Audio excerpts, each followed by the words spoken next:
Alright, let's continue on with the passé composé.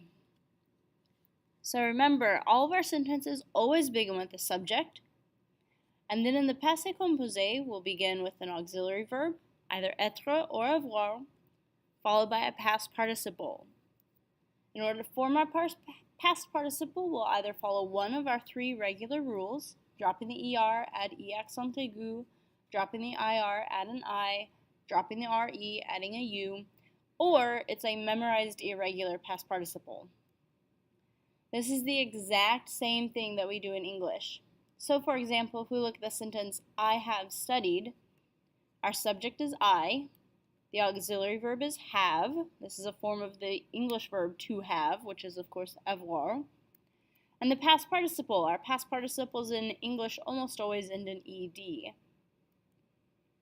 If we look at the French translation of this sentence, j'ai étudié, we have the exact same thing. We haven't changed any of the grammar here whatsoever. All we've done is translated the individual words.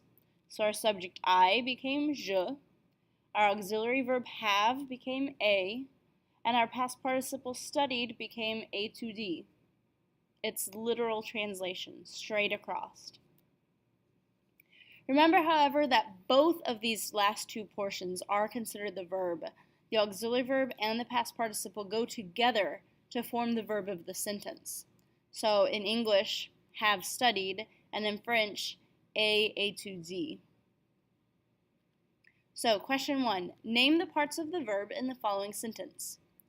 Tu as perdu le match.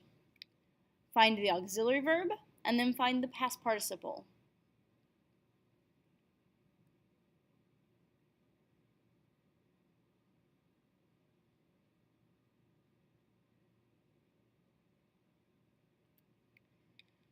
Remember that when we are using a reflexive verb, this is the exact same except for the inclusion of the reflexive pronoun, which will go in between the subject and the auxiliary verb.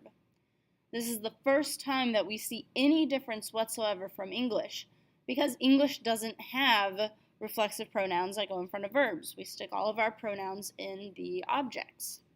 So in English, we would say, I have washed myself. Our subject is still I, auxiliary verb have, past participle washed. Our reflexive pronoun is myself. In English, that goes in the object. The only difference is that in French, it will go in front of the verb. It's considered part of the verb. Je me suis lavé. Remember that all reflexive verbs will always use être for the auxiliary. And remember as well that the past participle must agree with the subject because we have that être verb in the auxiliary. So question number 2. Name the parts of the verb in this sentence. Elle s'est maquillée ce matin. Find the reflexive pronoun, auxiliary verb, and past participle.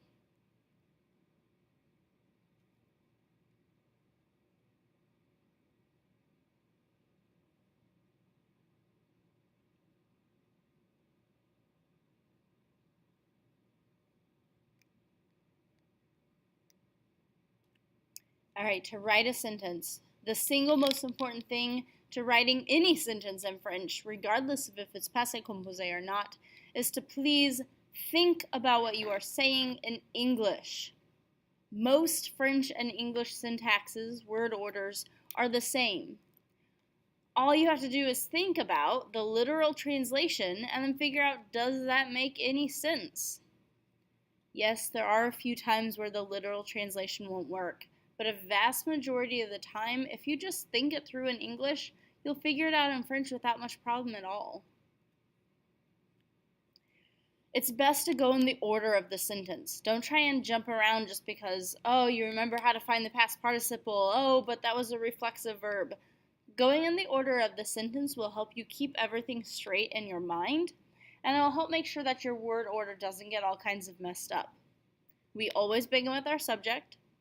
Include your reflexive pronoun if you need one, then the auxiliary, then the past participle.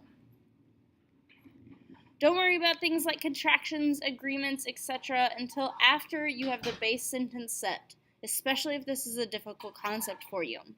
These are all little itty bitty details that we can easily fix after we've got our sentence written. It's more important to have the basic communication there.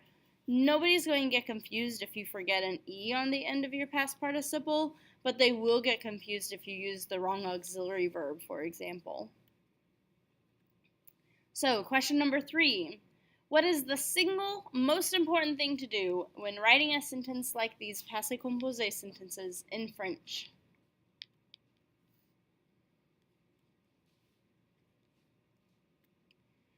Alright, so let's look at an example. If I want to translate the sentence, I woke up at 6 o'clock. I begin at, of course, the beginning, my subject. The subject of my sentence is I, so therefore in French I'm going to use je. I know that my verb to wake up is se réveiller. This is a reflexive verb, so I know that I have to worry about a reflexive pronoun. My conjugation for je is me. My auxiliary verb, we know it has to be être because all reflexive verbs take être as their auxiliary.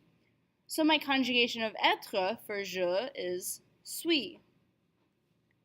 Finally, I have my past participle. Réveiller is a regular ER verb, so I drop my ER and I add my E accent aigu. Now my verb is complete, and the only thing I have to do is add on my object, à 6 heures. Write it in a line, and all of a sudden I have a sentence. Je me suis réveillé à 6 heures. This, of course, is not taking into account any kind of agreement. So this would be a sentence that a guy could say because we didn't add an E onto our past participle.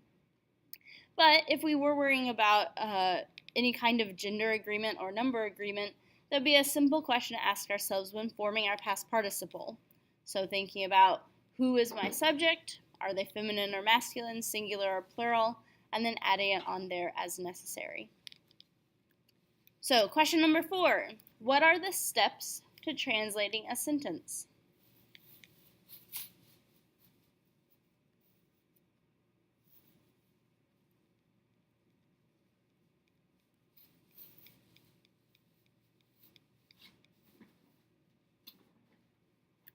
And finally, question number 5. Let's put this into practice. It's your turn to attempt to translate the sentence. We went to bed at 22 o'clock. Think about those steps that you just wrote in 4 and figure out how are you going to say the sentence en français.